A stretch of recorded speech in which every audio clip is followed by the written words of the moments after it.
Welcome back to the Business Simple podcast. I'm James, your host. We have what is fast becoming one of my favorite styles of podcast episodes now, which is our 20 questions format.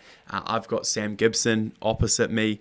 Sam, in case you don't know, I have 20 questions in front of me that I haven't read. You definitely haven't read them. I have no idea what's written down here. My team's prepared it. So I'm going to ask you these.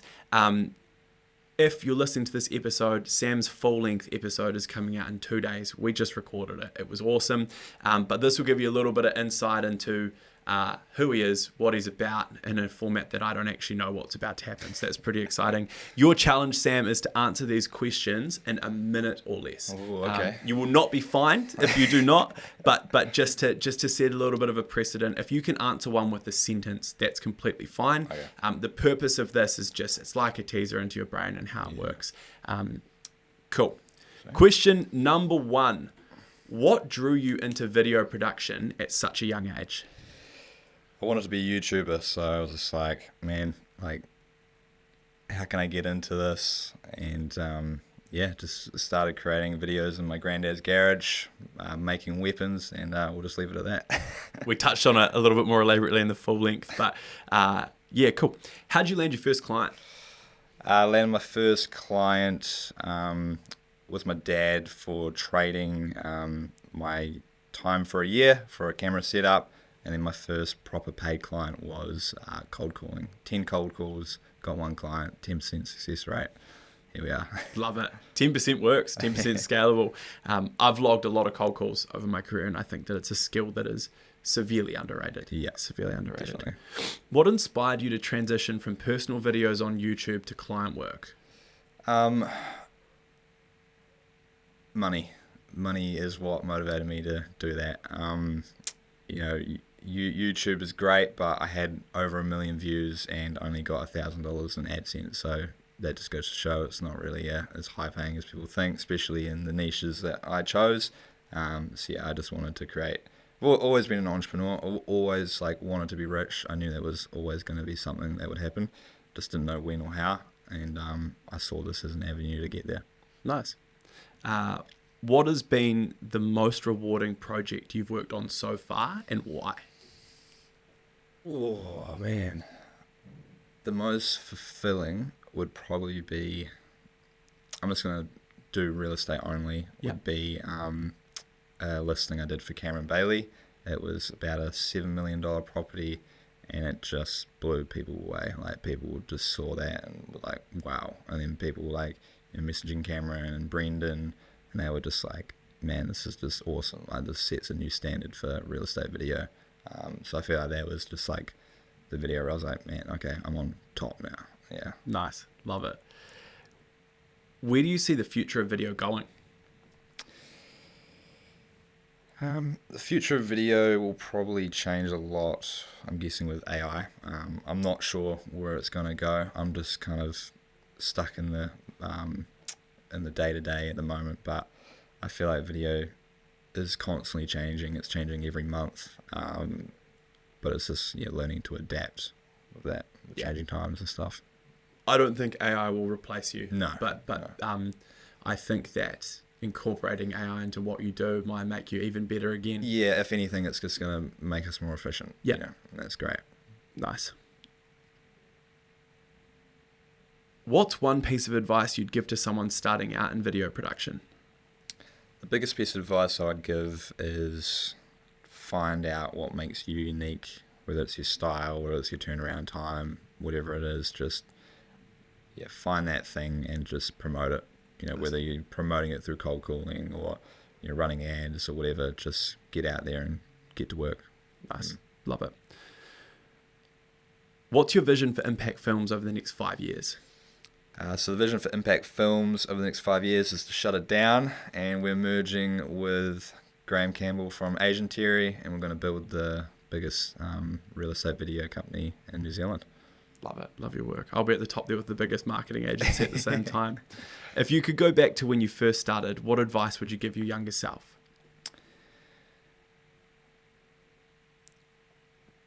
Burn your boats and you'll take the islands. People who are either going to die or succeed tend to succeed. So just throw out every other option and you'll make it work. Nice. I love it.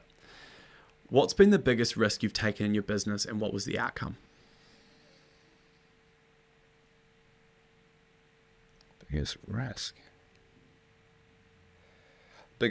that I've ever taken was quitting my full-time job at my dad's gym and moving out of home at the same time with one client and getting down to my last $10 and trying to figure out how I'm going to pay for rent, and luckily having an invoice paid early, and that was the biggest risk I could have taken, but it got me to where I am now. Burn the boats. Tell me about an I made it moment you've had in your career.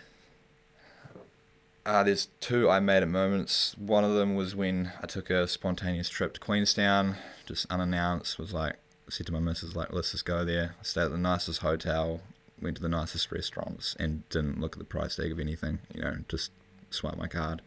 And then second moment was picking up my Mercedes AMG, and that was a pretty cool moment, just coming outside, seeing it parked there and being like, man, this is now my new car.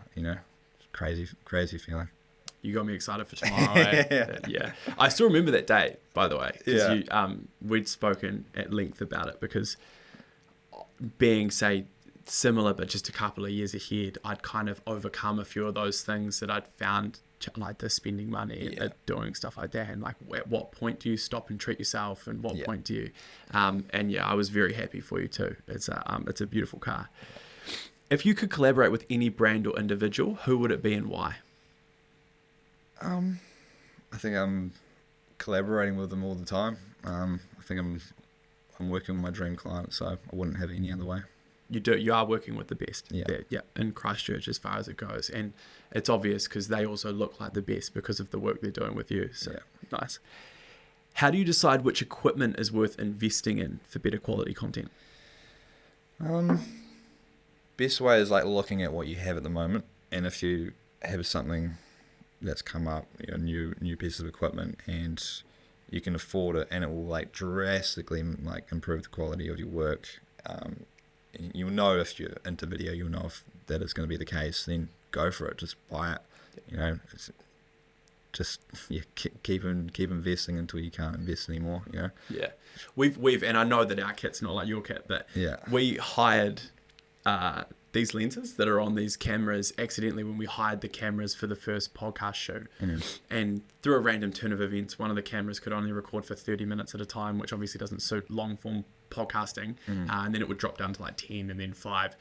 We wound up putting one of the lenses on our R7, which doesn't have the thing. And I remember looking at the shot afterwards, and I was like, that's just cost me $4,000. That immediate, because you can see the improvement and the quality of what's there. You're just done. Right? Improve your lenses first before you upgrade the body. Really good advice. I mean, it's not that I actually know what I'm doing. It was just, I looked at it and I was like, that's sick. I want those. Makes a huge difference. Nice. How do you balance meeting client expectations with the creative process? Oh, that's a good question. You sort of have to, for the real nice properties where I do want to have a bit of creative freedom with it, I just have to allow more time to get it done. But that doesn't mean I then, put the other ones on the back burner. So it's just I'll just sacrifice a couple hours sleep to do a really kick-ass video. It's just, It's being appreciative of the opportunities you have, right? We have worse margins in jobs because they're statement jobs for us. So we have, because we look at the business, we align with them, should we charge this instead of that? Yeah, but they're willing to just get some things happening and we want to be involved in this. So I support that. That's real cool. And obviously your other clients can't be sacrificed. No, you just exactly. Buy it down. You just have to buy it down. Yeah. How important is storytelling in video production, and how do you incorporate it into your work? It's super important. The way I see it is there's two types of videos. There's videos where the agent's not in it completely, and then there's others where the agent's in it and they give a spiel at the beginning or throughout the video. So a lot of agents, they have a full storyline and that, kick ass at that. And then you got other agents who do more of like just a spiel at the start, and then you just cover off the features that they talk about. But in terms of just like the storytelling, in terms of like, you know, the way that the video is laid out, it's just like make it make sense to people, you know, like don't start with the garage. Yeah, You know, like I people agree. don't want to see the garage first. Show off like the most important parts of the home first. Yeah. You know, show off the kitchen, all the features of the kitchen, and then, you know, move into the dining space, and then the lounge, and then maybe outside, and then maybe go to the master bedroom. You know, just go to the most important aspects of the home first, and then having like a little teaser at the start. You know, going through like the best aspects of the home. Sells, you know, just think about what the agent's, you know, selling the property for, like, what makes it so good. Nice, love it. What role does editing play in the overall impact of a video? Everything. Everything. You can shoot a video extremely well and then give it to someone who doesn't know how to edit, and it will just be awful. It'll be a piece of junk. So editing is, I'd say, about 80% of making a video good.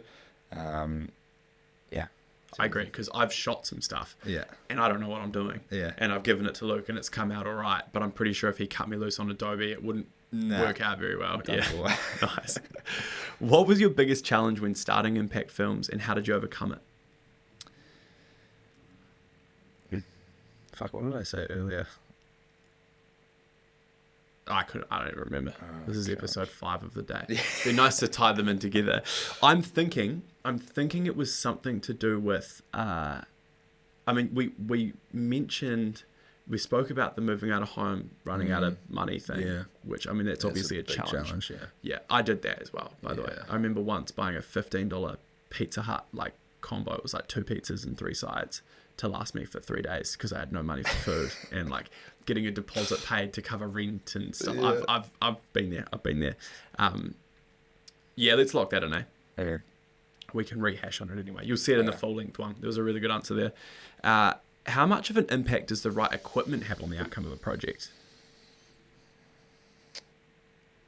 You can get pretty far with minimal equipment, to be honest. Like, I used to shoot, people that know cameras, on a Canon 77D. It was a DSLR, and I had like a Sigma lens on it, an 18 to 35 millimeter. And I made some kick-ass videos back then. You know, lots of cool car videos. If you've seen a lot of work I did for Crisis European, like, did some awesome videos of that equipment. So it doesn't play as much of a role as people think. Like, people think, oh, once I get really good equipment, then I'm going to create these awesome videos. But that's just not the case. Like, just focus on the editing and the music choice and the storyline. That's what counts. Nice. Good answer. What's something surprising people might not know about you?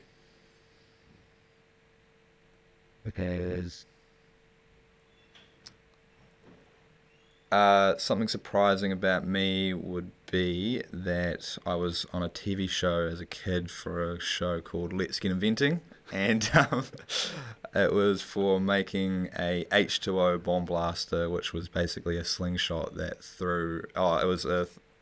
You would step on these things that then pumped water into this backpack, which would then fill up water balloons, and then you'd be able to tie them off with like a thing from the grocery store, and then you put them in a massive slingshot and shoot people.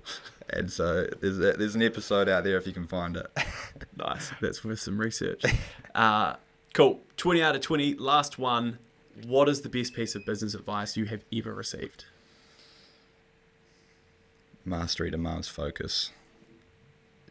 Just go all in on one thing. It's a common theme that I've talked about in the full length and in this one as well, but just focus on, especially once one thing starts working, just go all in. Don't, start chasing these other things, because you'll just get let down.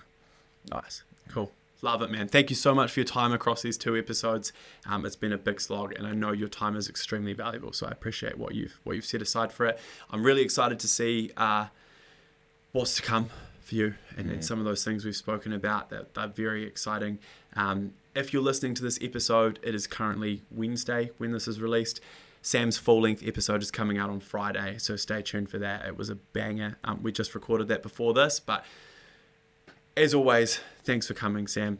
If you are a first-time listener, thanks for tuning in. If you're returning, thanks even more for coming back. And follow us on socials. We post clips, we post teasers for upcoming episodes. Subscribe to us on Spotify, subscribe to us on YouTube, and we will see you on the next one. Thanks again, mate. Absolutely. Cheers.